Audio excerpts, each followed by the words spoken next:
The biggest challenge from going from kitchen to where we are now was really securing that first listing and producing all the popcorn for it. A lot of companies will outsource their production.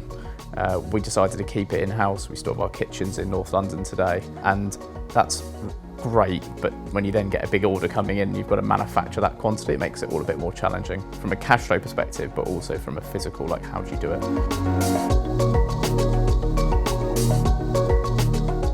I think there's probably two key trends we're seeing.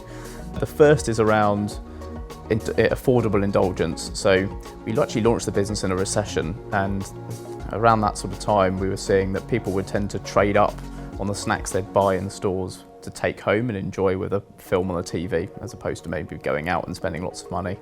We're seeing that's a trend again, perhaps with the kind of doom and gloom around Brexit. And I think the other key thing we're seeing is innovation. So there's a new range of products behind me which have chocolate on, and we're seeing a lot more appetite from consumers, from really exciting products that aren't just popcorn, aren't just chocolate, but different things.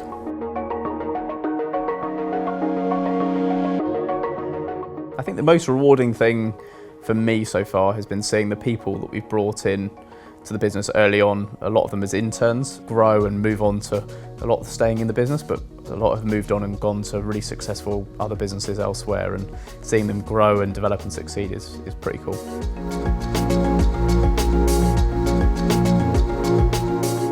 The most surprising thing that I found, especially being a food business, is when friends see the product on shelf in a supermarket, they think you've made it and you've got your Aston Martin parked out the front.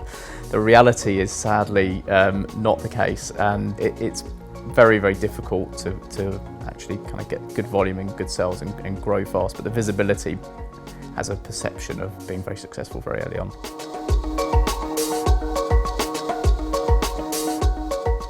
Main bit of advice I'll give to alumni who want to start their own business would be go and do it. I think you can spend a lot of time thinking about it, working through business plans and assumptions and hypotheses.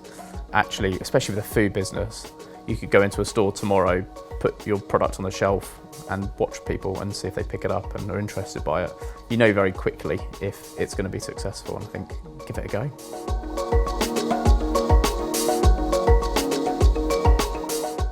The network that you get from Deloitte is great. I've stayed connected with quite a few people from Deloitte actually. Two friends of mine met on the grad scheme, got married recently, and I was one of their ushers. And there's other friends who have moved on to other companies who I actually stay in touch with, who have helped me a little bit to start Joe and Seph's as well.